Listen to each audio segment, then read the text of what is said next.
নমস্কার, আমি অভিজিৎ। আজকে পশ্চিমবাংলায়, গোটা ভারতবর্ষের মধ্যে পশ্চিমবাংলায় আজকে এমন একটা ঘটনা ঘটেছে যেটা নাকি ভূমিকম্পের মতো ঘটনা। তো এরকম ভারতবর্ষের ইতিহাসে হয়তো এই প্রথম ওয়েস্ট বেঙ্গলের ক্ষেত্রে। তো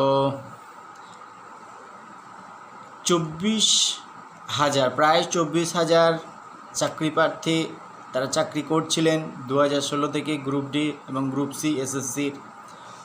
তো তাদের আছে প্যানেল, তাদের যে চাকরি যারা পেয়েছিল তো তাদের আজকে চাকরি বাতিল হয়েছে। এমনকি চাকরিতে থেকে যত টাকা তারা ইনকাম করেছে বা পেয়েছে মাইনে, সব টাকা তাদেরকে ফেরত দিতে হবে। তো অডিয়েন্স যারা দেখছেন, তাহলে এখানে কি সত্যটা উঠে এলো? তাহলে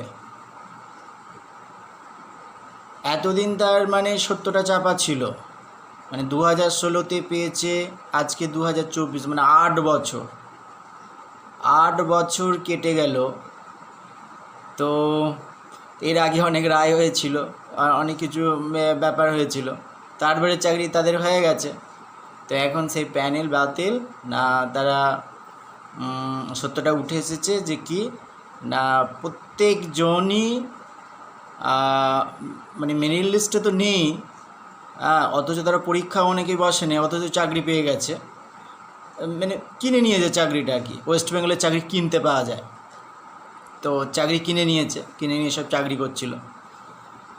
তাহলে এখান থেকে ক্যালকুলেশনে কি হলো না, আজকে যিনি মহামান্য জজ, যিনি রায়টা দিয়েছেন,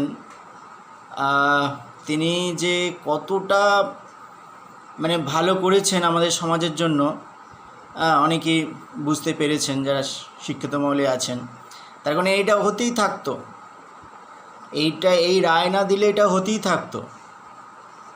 এইভাবে পরম্পরা চলতে থাকতো যে পরীক্ষায় না বসেই চাকরি পাওয়া যায়, টাকা দিয়ে চাকরি বিক্রি হয়। আরে এইটা হচ্ছে সবসময় থাকবে, এটা সারা জীবনই এসেছে, সব রাজনীতির আমলেই এসেছে।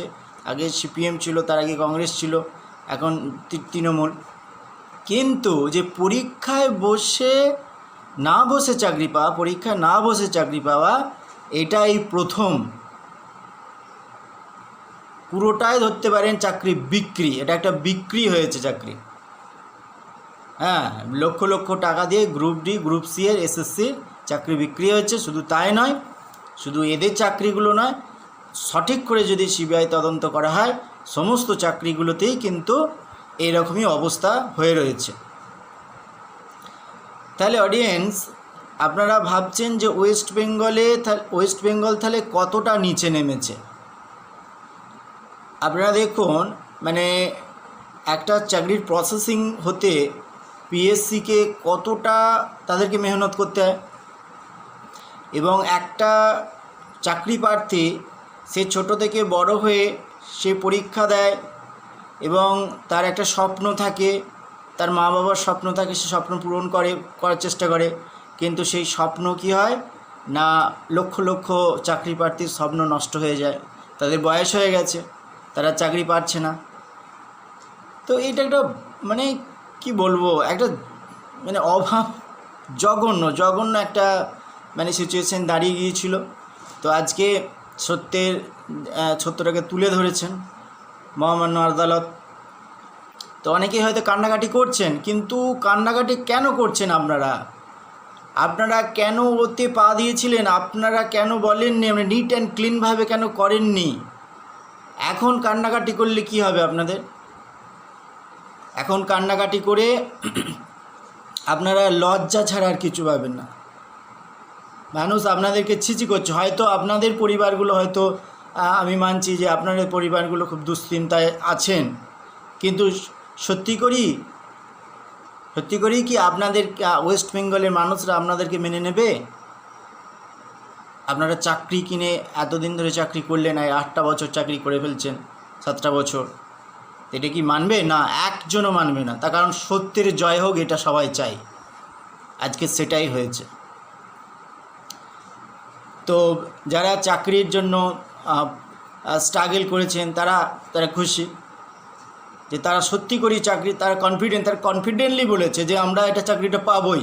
হ্যাঁ, 100 নম্বরে যদি পরীক্ষা হয়, সে যদি পরীক্ষা দিয়ে আসে, সে যদি ভাবে যে আমি 90 পাবো কি 95 পাবো, তো সে তো লড়বেই।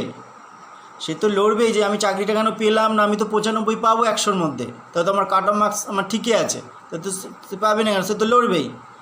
তাহলে দেখুন আমাদের এই রাজ্যের অবস্থাটা কী।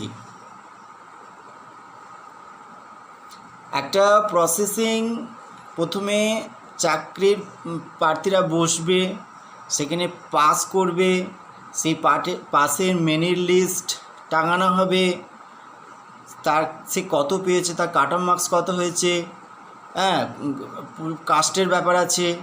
তো সেসব প্রসেসিং গেল কোথায়? সব উড়ে চলে গেল।